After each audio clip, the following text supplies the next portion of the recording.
하나님 아버지 감사합니다. 이 귀한 예배를 아름다운 이들과 함께 드리게 하심을 감사합니다.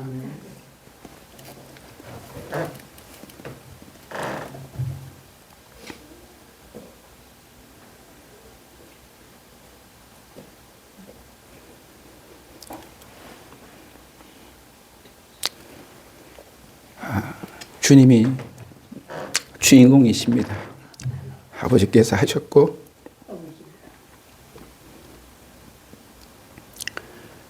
주께서 우리를 이곳에 이 시간에 불러주셨습니다.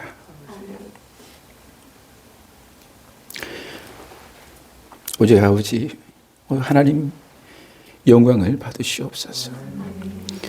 귀한 하나님 예배로 모인 우리를 기억하여 주시고 부르셨사오니 주의 은혜로 채워주시옵소서. 주님 옆에 나와서 빈손 들고 조언하고 예물 드렸사오니 주님 드린 손길마다 복되게 하여 주시옵시고 드리고 빈자리가 변하지 않도록 우리 하나님께서 놀라운 은혜들로 채워주시옵소서. 특별히 하나님 아버지여 가정과 하는 일들과 꿈꾸는 일들 위해 주님께서 은혜를 더하여 주셨어. 이루어가는 모든 일들이 주의 은혜 가운데 이루어져 나가게 도와주시고 연약하고 병든 자 있습니까? 주님 만져주셨어. 치유하여 주셨어. 이 땅 사는 동안 연약함으로 고생하지 않도록 하나님 보호하여 주옵소서. 우리 젊은이들을 축복하여 주옵소서. 여기 많은 젊은이들이 앉았나이다. 저들이 하나님 이 땅의 미래입니다. 하나님의 소망입니다. 저들이 바라는 소망들, 꿈꾸는 일들, 계획하는 일들을 위해 함께하여 주시고서 저들을 통하여 하나님의 큰 영광 드러낼 수 있도록 길을 열어주시옵소서. 시온의 길을 열어주셔서 언제나 주의 길을 따라갈 수 있도록 함께하여 주시옵소서. 하나님 기쁜 소식에 감사함으로 기쁨으로 한달음에 달려와 귀한 찬양을 올려드린 우리 박찬미 집사님을 기억하여 주시고 드리진 찬송을 받으시옵소서. 이 아름다운 찬송으로 더 많은 사람들에게, 더 많은 영혼들에게, 더 많은 교회들에게 함께함을 통하여 위로하고 함께하며 주의 놀라운 은혜를 찬양할 수 있도록 또한 하나님 아버지 우리 집사님을 축복하여 주시옵소서. 이 시간에 하나님 아버지 말씀 들은 선지고 선자는 연약한 자오니 주님 불쌍히 여겨주시고 사람의 소리 말하지 않도록 입술을 조작하시고 듣는 모든 이들이 성령 안에서 주의 음성을 듣게 인도하여 주시옵소서. 감사하며 우리 주 예수님 이름으로 기도드렸습니다. 아멘.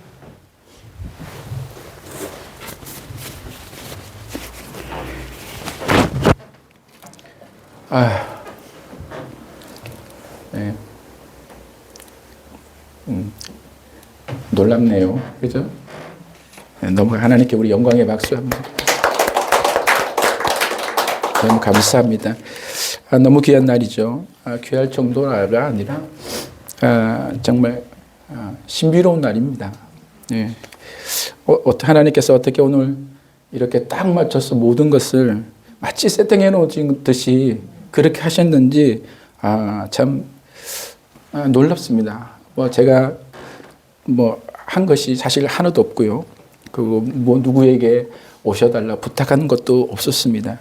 그런데 우리 신장현 목사님과 가정 함께 해주셨고 또 오랫동안 어린 선생님과 함께 하신 우리 임수아 간사님 함께 하셨고 또 심지어 우리 이준희 집사님, 제가 안산에서 가정교회 한 5, 6년 하는 동안 함께 하셨던 우리 집사님이신데 제가 이렇게 부탁도 안 드렸어요. 그런데 오늘부터 그냥 안산에서 여기까지 우리에게 오시겠다고 그래 오셨어요. 그런데 첫 예배에 다 같이 이렇게 모여버린 거예요. 그러니까 이거를 이 해체 모여를 제가 한 게 아니라서 아무것도 말을 할 수가 없어요. 그냥 입만 제가 이게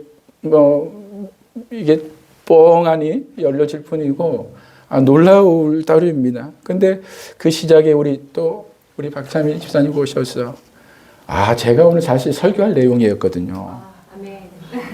그래서 제가 이게 제가 이거 할 겁니다. 맞춰주세요. 여러분 오세요. 이랬었으면 어색했을지도 몰라.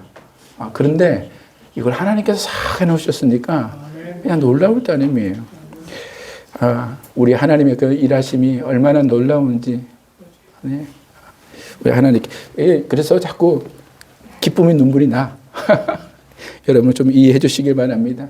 이 신묘막체 가신 하나님의 그 신비를 우리는 알 수 없죠. 그분이 다 하신 그 일에 그저 우리가 그냥 그 시대에 그때에 거기에 그렇게 쓰임받는 것이 감사할 따름입니다. 그래서 오늘의 복음교회가 오늘부터 이렇게 우리가 새롭게 출발합니다. 어떤 말씀을 나눌까 고민했어요. 짧은 시간 안에 말씀을 준비해야 되는데 사실은 엊그제까지 아무런 생각이 없었어요. 그런데 금요일 밤에 잠이 안 와서 새벽에 한 2시경 이렇게 떠 있는데 그때 하나님께서 마음에 주신 말씀이 오늘 이 본문이에요. 이 말씀을 주셔서 이 말씀을 전해야 되겠다 하는 생각으로 여러분과 함께 원합니다. 그것은 바로 하나님이 원하시는 공동체, 이 마음이었거든요. 하나님이 원하시는 공동체, 그것은 무엇일까? 이 말씀을 그래서 묵상하기 시작했습니다. 이 말씀을 묵상하면서 오늘 이 말씀을 여러분과 함께 나누며 우리의 멋진 출발을 하나님의 말씀으로 시작하도록 하겠습니다. 여러분, 오늘 본문을 이해하려면 먼저 이 시편이 쓰여진 배경을 먼저 이해해야 합니다. 저자는 다윗입니다. 다윗이 썼습니다.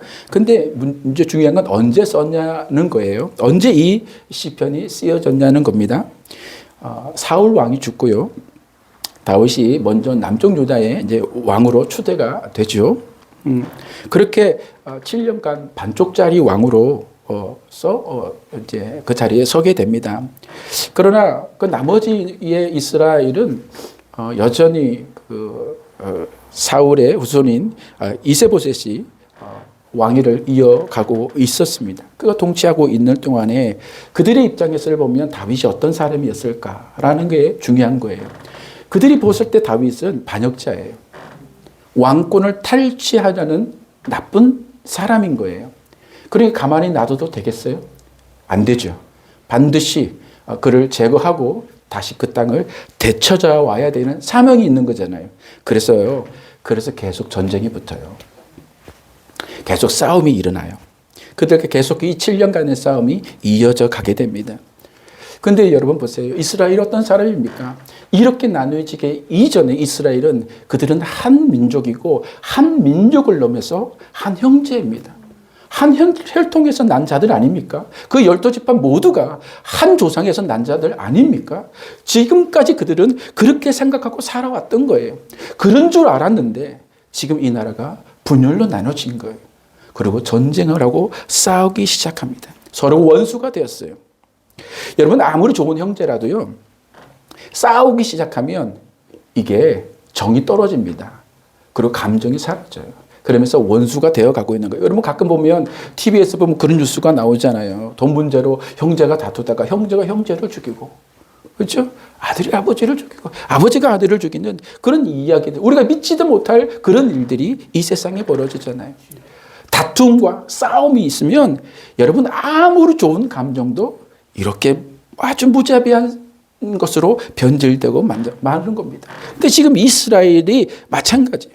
이 전쟁 간에 이 서로 간에 싸우면서 계속 이 전쟁을 넘으면서 인간이 가장 최악의 폭력적인 행동이 바로 이 전쟁이잖아요. 전쟁에는요 인권이 없어요.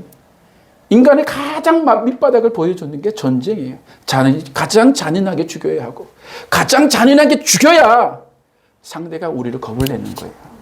상대를 우리를 두렵게 만들어야 되잖아요. 그러니까 가장 잔인한 방법으로 그를 죽여야 돼요. 근데 여러분 보세요. 형제예요. 가족이에요. 근데 그렇게 죽여야 돼요. 여러분이 이 사이가 얼마나 큰 비극이 일어나고 있는지를 우리 이제부터 상상을 해보냅니다. 전쟁에는 인권이 없다. 가장 잔인한 방법으로. 그러니까 여러분 그들 사이가 좋겠습니까? 그러다가 7년 만에 이제 다윗이 북이스라엘까지 통일하게 됩니다.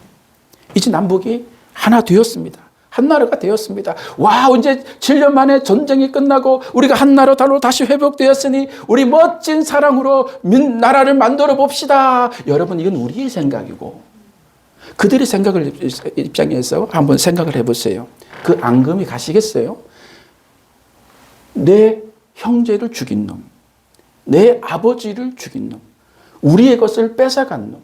여러분, 그 전쟁 사이에서 얼마나 잔혹한 일들이 벌어졌을까를 생각한다면 여러분, 이 앙금이라는 게 쉬이 가시는 일이 아닙니다. 그리고 7년이라는 예언은 오히려요, 그들에게는 그것을 기억하기 딱 좋은 시간들이에요. 우리처럼 전쟁이 70년 전에, 100년 전에 그렇다면 한 세대가 지나면서 그 감정은 잊어질 수도 있어요. 왜? 우리 일이 아니잖아.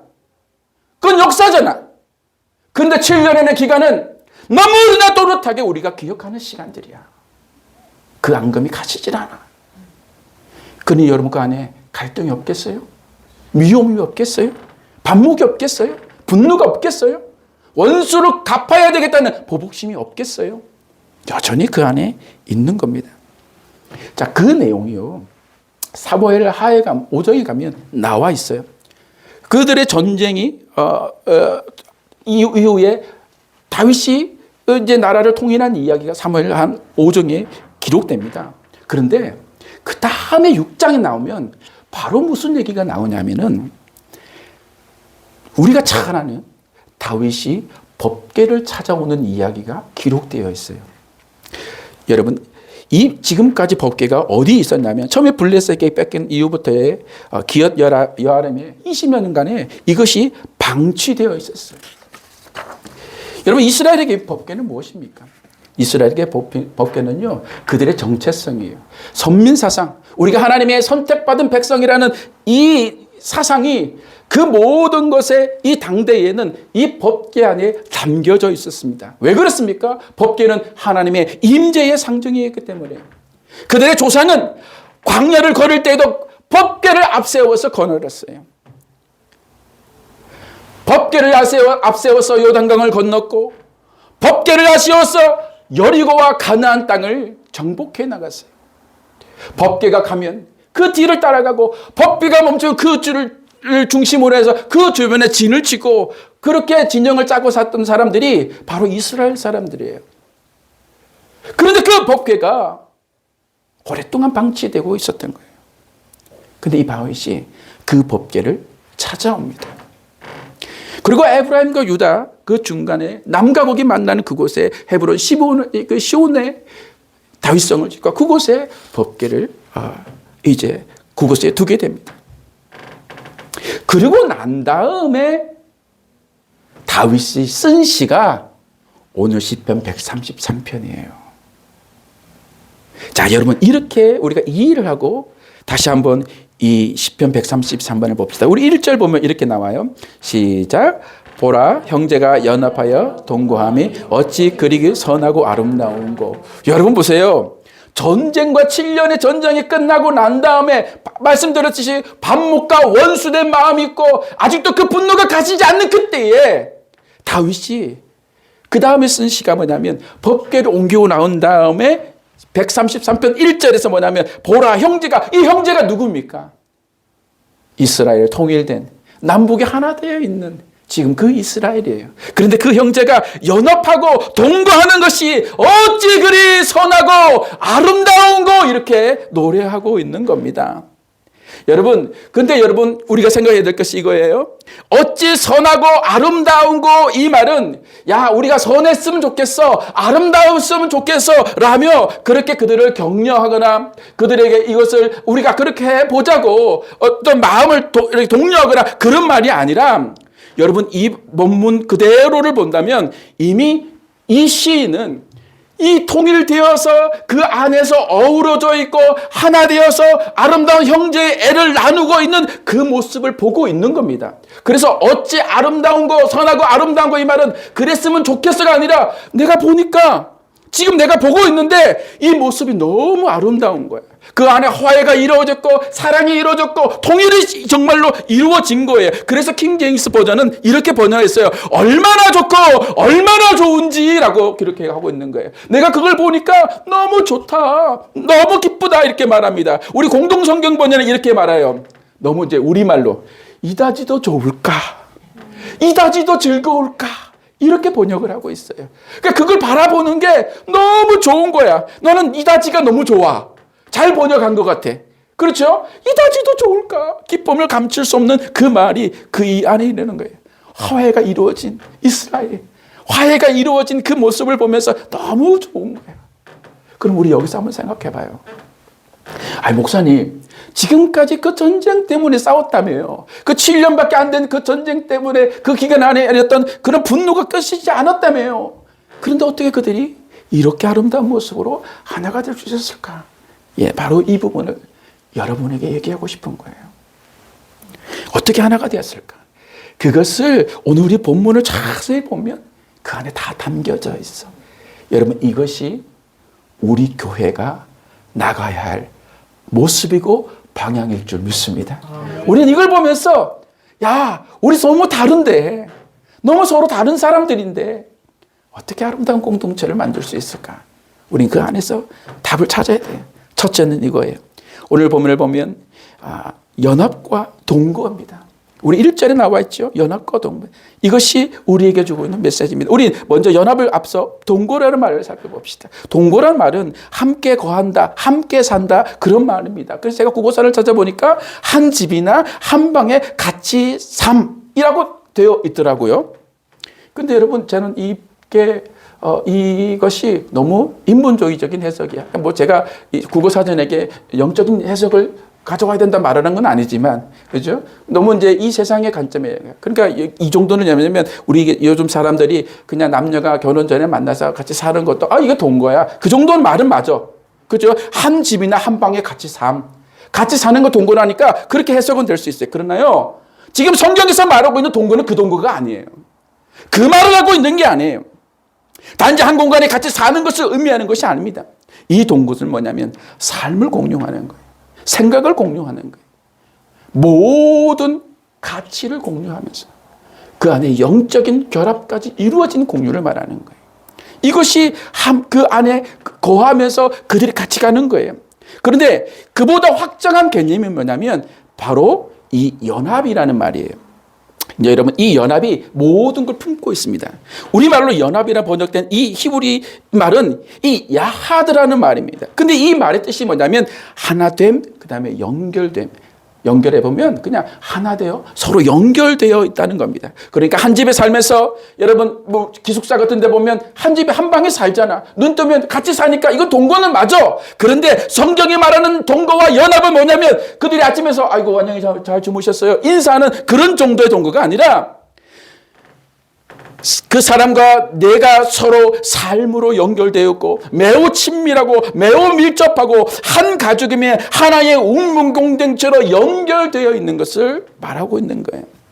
그러니까 여러분, 지금 다윗이 바라보는 이스라엘은 바로 그 모습입니다.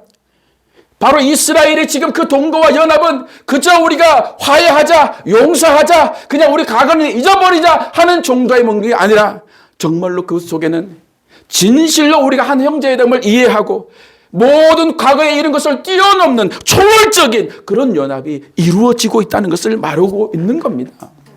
어떻게 그게 가능할까? 그렇게 어떻게 원수되었던 그들이 하나가 될 수 있었을까?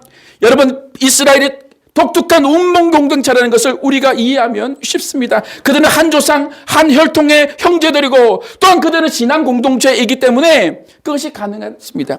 비록 잠시 싸움과 다툼이 있었지만 그들은 혈통적으로 떼야 뗄 수 없는 운명 공동체였다는 거예요. 그런데 그것만 갖고는 이해가 안 돼. 해석이 될 수가 없고 그것만으로는 이것이 될 수가 없어요. 거기에 무엇이 있습니까? 바로 여호와 하나님 신앙의 중심이 그 안에 있었던 거예요. 그들은 모두가 어느 누구라도 비록 싸우고 그들을 서로의 원수처럼 여겼다 하지만 그들 모두에게는 여호와 하나님이 된 신앙은 다 똑같이 있는 거예요. 사회적으로는, 정치적으로는, 인간적으로 미워하지만 그들 모두 안에는 여호와 하나님에 대한 믿음의 갈망이 동일하게 있는 거예요. 이것이 그들을 하나 되게 하신 줄 믿습니다. 여러분, 우리 그럼 오늘날 우리는 그것이 가능할까? 우리는 한 혈통도 아니잖아요. 여러분, 성도 다르잖아요. 저는 박씨잖아요. 우리 목사님은 신씨잖아요. 우리 이준우 집사님 이씨고 그렇잖아요. 우리가 같은 박씨라도 박찬미 집사님하고 저는 아무런 관계가 아닙니다. 그러니 우리는 다 남인 거예요. 모르잖아요. 야, 우리가 어떻게 그러면 형제가 자매가 될 수 있는가? 문화도 다르고 살아온 배경도 다르고 너무 다른데 우리는 어떻게 하나가 될 수 있는가? 이스라엘은 그렇다 치고 우리는 어떻게 될까? 근데 여러분, 성경이 그렇게 말해요. 하나 될 수 있다. 하나 된다.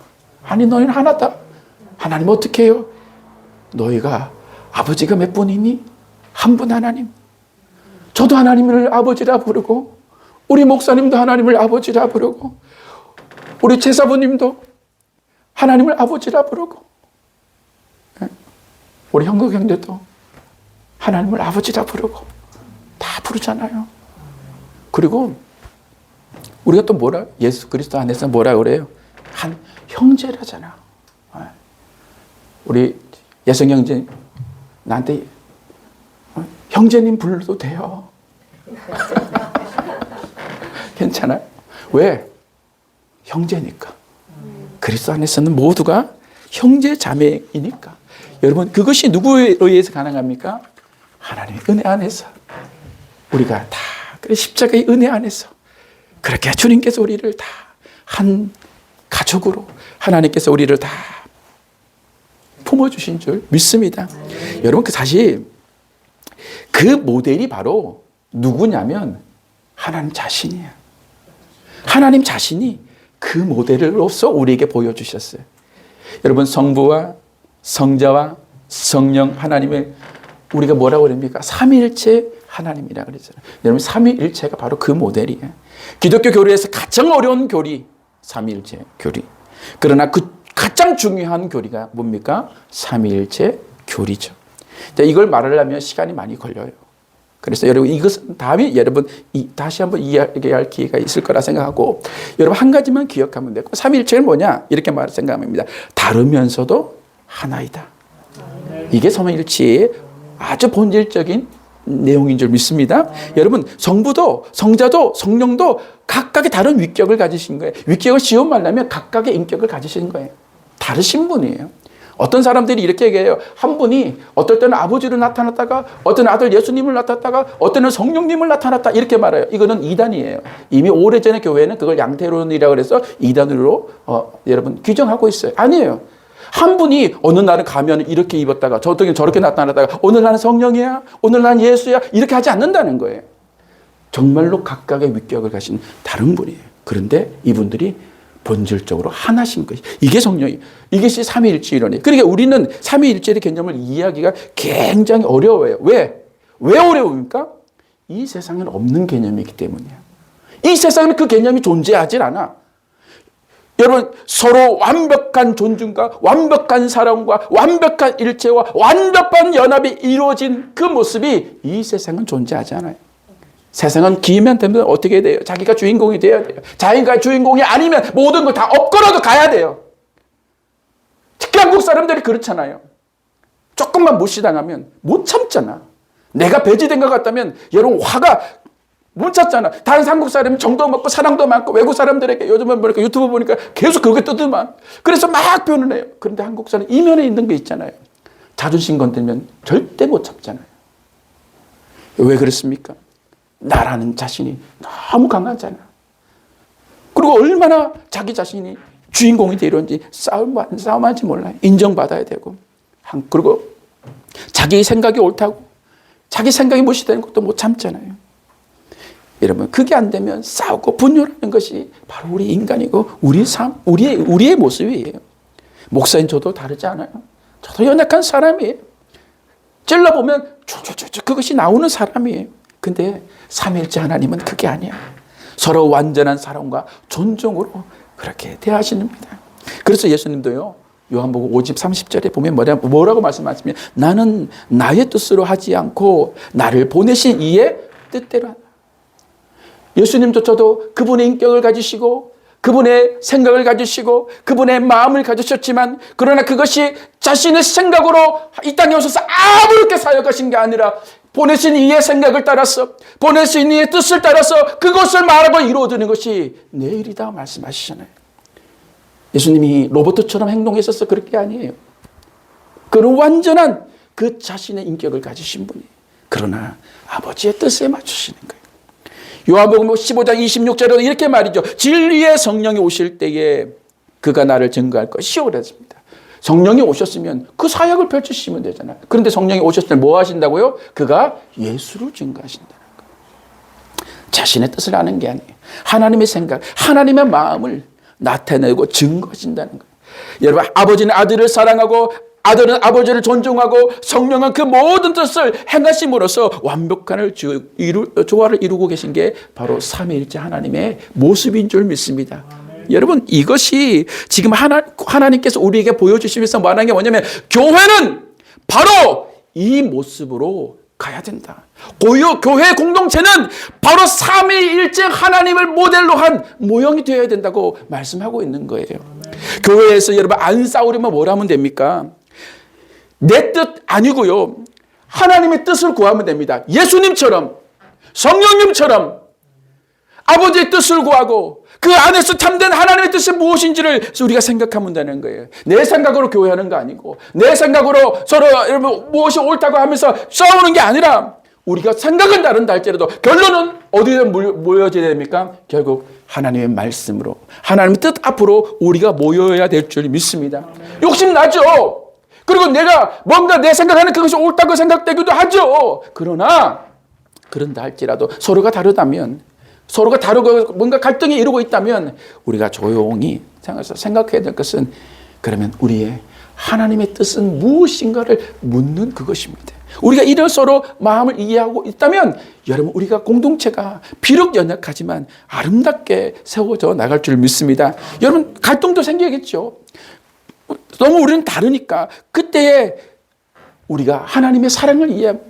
삼위일체 하나님께서 그렇게 서로를 존중하고 사랑하신 것처럼 우리도 생각하며 서로 용납하고 이해하고 그 사랑으로 우리가 참아주고, 그러다 보면 우리 이 공동체가 하나님께서 원하시는 그 아름다운 공동체를 이루어가실 줄 믿습니다. 두 번째는 이겁니다. 분열된 이스라엘이 하나 될 수 있는 이유, 그것은 바로 거룩한 예배 공동체로 세워졌기 때문입니다.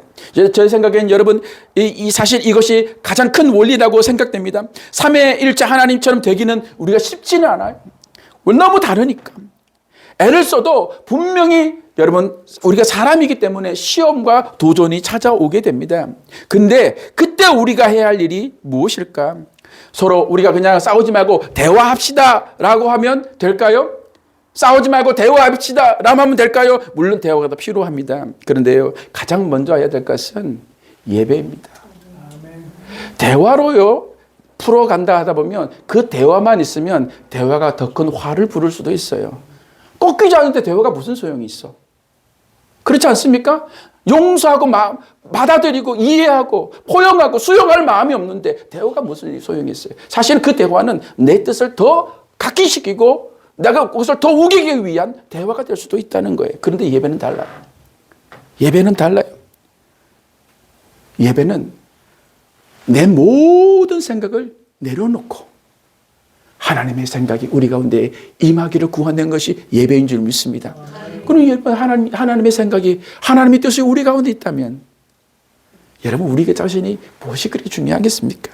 2절을 보세요. 2절에서 중요한 단어가 나오는데 그게 뭐냐면 보배로운 기름이고 수염, 그 다음에 옷깃입니다. 그런데 이 세 단어가 한 사람에게 연결되어 있어요. 그게 뭐냐면 아론이죠. 여러분, 아론은 이스라엘의 제1대의 제사장이잖아요. 대제사장이잖아요. 대제사장의 역할이 뭡니까? 하나님과 이스라엘을 연결해서 예배로 연결하는 그 사람이, 그분의 역할이 바로 대제사장인 줄 믿습니다. 여러분, 이스라엘이 분열했을 때는요, 그들에는 법궤가 없었어요. 그렇죠. 이미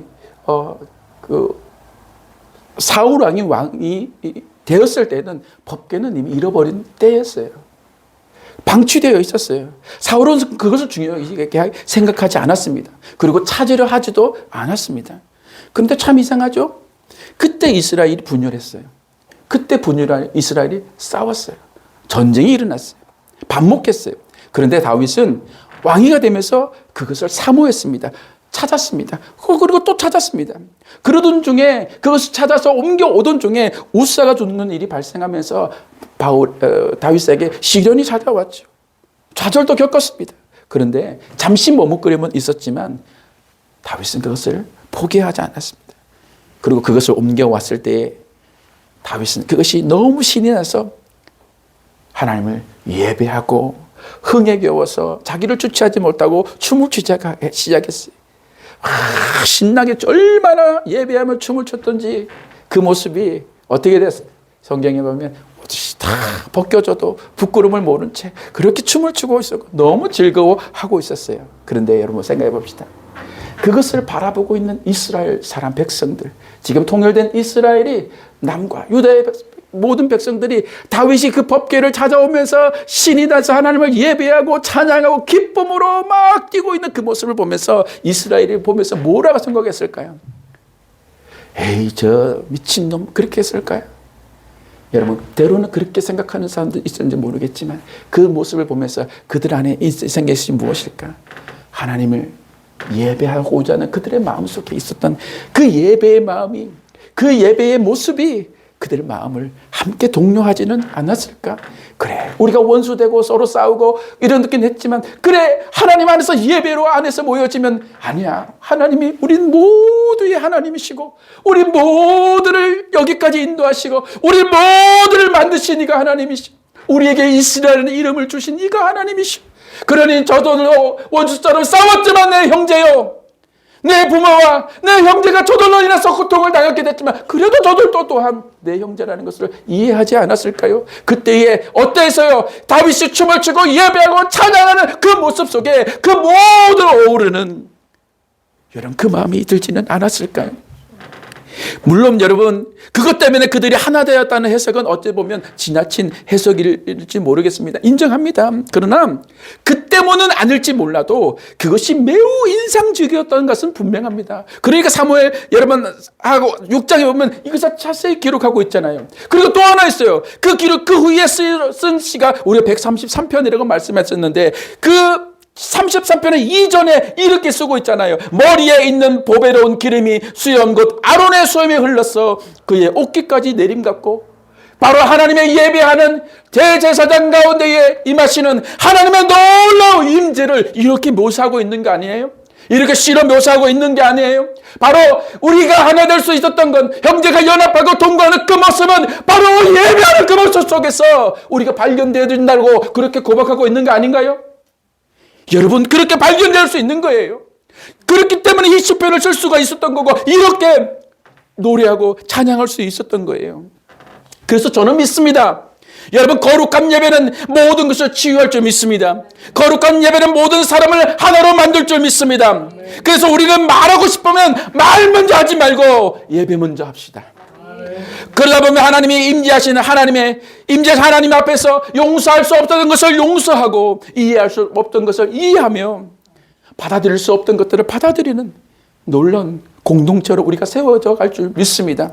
세상 사람들처럼 대화도 필요하지만 그 대화로서의 모든 일을 해결할 수 있다 생각하면 안 돼요. 결국 이 교회는요, 세상의 공동체와 너무나 달라요. 영적인 공동체예요. 결국에는 하나님 안에 있을 때에 우리가 하나 되고 서로 용납하고 받아들일 수가 있는 것인 줄 믿습니다. 마지막은요, 그 세 번째는 회복의 이유가 어찌 보면 하나님이 주신 결과에 따른 것일지 모릅니다. 그것은 바로 뭐냐면 하나님이 그것에 복을 내려서 주셨기 때문이에요. 여러분 3절을 봅니다. 3절을 보면 중요한 메시지가 띄웁니다. 거기서 여호와께서 복을 명령하셨나니 곧 영생이로다 이렇게 말씀하고 있습니다. 근데 사실 이것을 직역하면요, 하나님께서 명령하셨다. 그 영생을 이렇게 해석될 수 있거든요. 그러니까 그 복이 곧 영생이라는 거예요.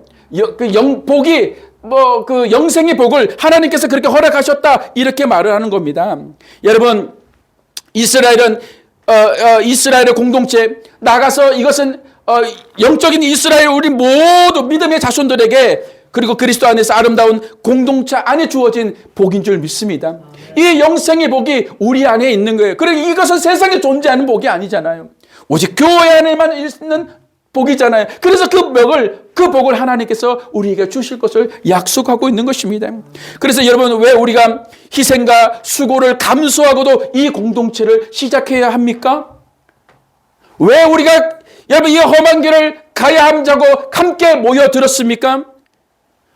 그 이유는 바로 오늘 3절에 말씀하신 것처럼 거기서 이 복이 시작되었기 때문인 줄 믿습니다. 여러분 3절에 뭐라고 말합니까? 거기서 여호와께서 복을 명령하셨나니 곧 영생이로다. 여러분 이 거기서가 어디입니까? 바로 예배 공동체인 줄 믿습니다. 거기서가 바로 오늘의 복음 교회인 줄 믿습니다. 거기서 하나님께서 영생의 복을 주시는데 이곳을 찾는 자마다 지친 영혼이, 지치고 상한 영혼이 예수 그리스도를 만남을 통해서 회복과 치유, 자유와 생명의 역사를 경험할 수 있기 때문입니다. 이것은 세상에 없습니다. 돈으로 살 수도 없습니다. 구할 수도 없습니다. 만들 수도 없습니다. 오직 교회 공동체 안에 주신 하나님의 우리에게 주신 놀라운 축복인 줄 믿습니다. 우리가 그런 꿈을 꿉시다. 여러분 이 안에 생명의 강이 흘러넘쳐서 이 땅을 이곳을 찾는 모든 자에게 상하고 지친 영혼에게 그리스도를 만나게 함을 통해서 회복하여지고 새로워지고 변화되고 희망 없고 가망이 없던 사람들이 놀랍게 변하는 그런 꿈을 꿔봅시다. 이거 교회만 가능한 거예요. 교회니까 가능한 거예요. 아멘. 하나님께서 말씀하세요. 거기서 바로 오늘의 복음 교회 공동체 거기서 하나님 놀라운 일을 이루어갈 줄 믿습니다. 근데 여러분 여기서 끝나지 않아요. 한 가지가 더 봅시다. 이 복은 하나님께서 영생이로다 말씀하셨는데 영생의 복만, 내세의 복만 말씀하신 게 아니야. 현재 삶에도 하나님의 복을 약속하고 있어요. 아멘. 여러분 그것을 알 수 있는 게 3절이에요. 제가 이거 말씀을 잘 묵상하면서 우리 시편의 대가이나 김정호 교수의 여러분 이 시편을 묵상하다 보니까 이것을 발견했어요. 여러분 보세요. 3절에 여호와께서 복을 명령하셨다는 이 표현은 여러분 이걸 직역하면 주님이 복을 명령하셨다라는 의미가 있거든요. 그런데 이 표현이요. 성경에는 딱 3군데만 나와. 주님이 복을 명령하셨다는 곳이 딱 3군데만 나와. 첫 번째 우리가 읽었던 이 본문이야. 이 3절이 거기서 여호와께서 복을 명령하셨다는 이것이 바로 이 얘기예요. 그런데 어디 나오냐면 레위기 25장 21절에 나와. 근데 이 얘기가 무슨 얘기냐면 안식년, 희년에 관한 얘기예요. 그러니까 희년과 안식년을 뭐냐면 하나님께서 땅에 대한 복을 얘기를 하시는 거였어요. 여러분 나중에 레위기 25장 21절 읽어봅니다. 그 다음에 말씀하시는 게 뭐냐면 신명기 28장 8절이야. 신명기 28장 8절에 이 말씀이 나오는데 이 말씀은 아주 직접적으로 우리에게 복을 명령하십니다. 근데 그 복은 어디다? 이 땅에서 우리 복을 말하는 거예요. 여러분 그래서 한번 28장 8절을 읽어보도록 하겠습니다. 여러분 앞에 보시면서 말씀을 읽어봅시다. 큰 소리로 시작. 여호와께서 명령하사 내 창고와 내 손으로 하는 모든 일에 복을 내리시고 내 하나님 여호와께서 내게 주시는 땅에서 내게 복을 주실 것이며 아멘. 명령이 있었습니다. 레위기의 땅에 대한 복을 레위기의 땅에 대한 안식년의 복을 주셨고 신명기 28장에 뭐냐면 네가 하는 모든 일에 복을 주시겠다는 거예요. 어디서요? 거기서 여호와를 예배하는 그 공동체에서 그 예배하는 그 마음 안에서 그 시작 안에서 하나님께서 복을 주시겠다고 약속하고 있는 겁니다. 이 복은 영적인 복이 아니에요. 내세의 복이 아니에요. 지금 현재적 복입니다. 네가 하는 모든 네 손으로 하는 모든 일에 하나님 복을 주시겠다잖아요. 하나님이 약속을 하고 있는 거예요. 여러분 기복신앙이 나쁜 겁니까? 여러분 잘못 이해하고 있어요. 복을 기대하고 구하는 건 성경의 당연한 서술입니다. 아멘. 여러분 성경을 읽어보세요. 얼마나 많은 복을 얘기하고 있습니까? 복을 제일 많이 하고 얘기하시는 분이 하나님이시잖아. 성경에서 인간이 복을 얘기하고 있어요. 복은 하나님이 만드시는 거지 우리가 만드는 게 아니야. 우리는 할 수도 없어요. 그런데 여러분 그 복을 외면하는 건 그게 비성경적인 거예요. 여러분 그러면 기복신앙이 나쁜 게 뭡니까? 기복신앙은요. 그것 때문에 신앙의 이유를 삼는 게 잘못된 거야. 그게 목적인 게 잘못된 거야.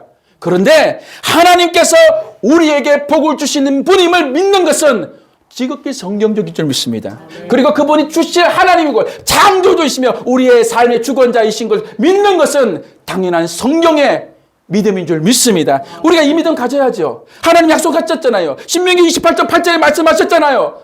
이 공동체를 올 때 여러분 시편 133편 3절과 이 말씀을 이어가 보라니까요. 주님께서 명령하셨다. 복을 하는 이 말씀이 3군데만 나오는데 영생의 복을 얘기하면서 그 두 개도 다는 이 땅의 복이야. 여러분 그런 이것이 얼마나 귀한 것인 줄 믿습니까? 여러분 이것을 믿으시기를 주님의 이름으로 축원합니다. 여러분 그런데 그런 아름다움의 믿음의 공동체에 에게 하나님께서 말씀하셨어요. 거기서 여호와께서 복을 명령하셨다. 좀 더 풀어서 다시 말하면 온누리 복음교회 하나님께서 복이 임할 것을 명령하셨다. 이 온누리 복음교회에 예배드린 모든 자들에게 하나님께서 복이 임할 것을 명령하셨다. 누구 하나님의 명령을 거부할 수 있습니까? 할렐루야! 누가 하나님의 명령을 거역할 수 있습니까?